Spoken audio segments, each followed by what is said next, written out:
anymore. And that can be hard on the relationship.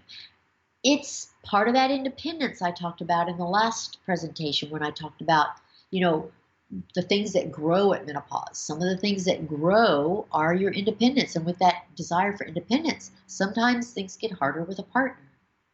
And the very last thing that gets harder at menopause is acquiescence. You used to agree to things easily, and you did so because you wanted everyone to get along. And you wanted as much togetherness with your family as possible. You created events and occasions just to bring everyone together. That's because you were the glue. Well, at menopause, mama comes unglued. And I mean that quite literally. There's actually a physiologic basis for this. You have a hormone called oxytocin. It's the hormone of peace and love.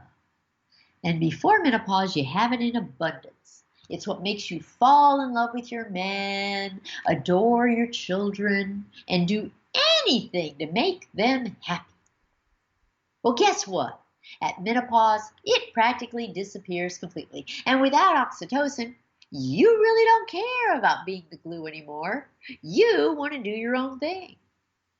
It becomes much harder for you to just go along with the plan for everyone else's benefit.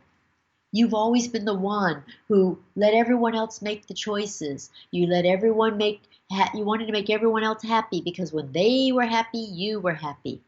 You see, that type of acquiescence changes at menopause. So as you can see, a whole lot of things get harder at menopause. And now you understand the reasons why.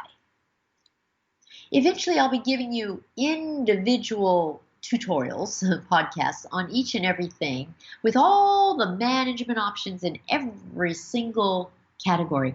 I will teach you how to make everything easier at menopause. But for now, I just want you to see the common threads. That's what this is about. This is a WHAM series, What Happens at Menopause series. And it's designed for you to see common threads. It is not designed for me to give you every little management option and solution for everything. That's not the goal of this particular broadcast. This is for something different. This is to kind of see the big picture. So next week, I'll continue with this WHAM series, What Happens at Menopause. Join me then when I will discuss all the things that appear at menopause. A lot of things appear at menopause for the first time. So I hope you're enjoying the WHAM series. I did some video tutorials on this on my YouTube channel, and the women just loved it because it almost is a way of summarizing pretty much most things that are pertinent to menopause in just a few presentations, because there's very little in the world of menopause, very little that happens at menopause that is an isolated standalone thing that doesn't have any connection or similarity to anything else. Most things follow some sort of principle that is at the basis of what menopause is all about. That is what I'm trying to get you to understand. All these things that happen along a theme do so because they're following a basic logical principle, scientific principle of fact. And once you see that common thread where they all fit that same pattern, it's shocking how you can realize that not only do they all make sense, unfortunately, we don't like them, but they all make sense, but it helps you understand what you might have to do to manage them. My goal is to arm you with a huge toolbox of information that makes it possible for you to manage your menopause your way successfully. I want you to know what you're doing. I want you to make sure you manage it in a way that works for you. If you're shooting in the dark and you have no education and you have no idea why anything happens the way it does, you're not going to succeed at your menopause management. You're just going to be going from being miserable in one way to being miserable in another way. And unfortunately, I deal with women like that all the time.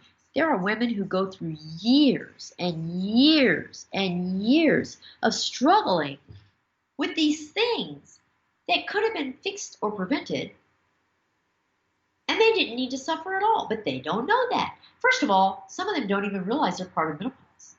Some women don't have any idea that some of the things I presented today are part of menopause. And in that case, they are out going to different practitioners, different kinds of doctors, trying to address each thing individually, and they're getting nowhere. And the physicians don't know enough about menopause to connect all the dots and go, wait a minute, these things are all one thing. It's all just postmenopause, loss of estrogen, and they're all related. That's something that I'll tell you, it makes women angry, but it makes them relieved. I deal with women all day long who had no idea that everything that they're dealing with was only one thing. And yet they've been out just shooting in the dark, targeting all the wrong providers and trying to get resolution in all the wrong ways because they just don't realize that it's menopause. And so this series of what happens at menopause helps you to see that it's all related. Estrogen loss at menopause, estrogen deficiency is what causes everything that happens at menopause. And if women know that, and if they know that they have many different ways of compensating for that estrogen loss, they will be a lot more successful and a lot happier in their menopausal years. It is obvious that taking estrogen is the easiest solution and the most productive and the one that produces the best results. But that doesn't mean it's right for everybody. Nothing is right for everybody. That's why I educate you the way I do, so that regardless of your situation, your preferences, your abilities, anything, you can find something that works for you. Because no two women are alike. We shouldn't all be doing the same thing. There is never, ever anything that is right for all women, ever. Every situation is different. Every situation is unique. And every situation requires tailoring of all the facts to that particular individual. That's why I do one-on-one consultations. In a one-on-one consultation, I take all the facts about you. So you apply information to me about yourself. I take all the information you apply to me about yourself, and I tailor all the options to you. And what happens in that instance is that it's like the best of both worlds. You get the facts, but you also find out which options are your pros and cons, which ones benefit you the most, and what the limitations of each option are. Because, there's nothing that's perfect, and everything has limitations. Everything has pros and cons. The key is to know how those apply to you. So that's what this whole education is. Everything I do, everything I have to offer you, it's all just education. I don't have a product. I don't have an angle. I don't have anything I'm pushing on you. I just want you to know how to manage your menopause your way. I want you to be successful. I want you to be confident. And confidence comes from education and knowing what you're doing and why. And that's why I give you the facts. And then, secondarily, give you the options. And then, thirdly, help you tailor them to you. I hope you are enjoying this education. I hope that you're sharing it with every woman you know. And there's also a lot of men who watch my videos and listen to my podcast, because a lot of what I deliver is really just health, pure health education, which you don't find anywhere these days. So I hope you're enjoying this. And I think that if you go to my website, menopausetailor.me, you will see the full range of all the products I have to offer. And I hope you take advantage of as many of them as you can use.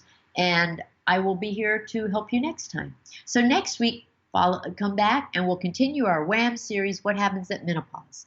I'll sign off for now. This is Menopause Tailor. Have a great week, and I'll see you next week. Bye.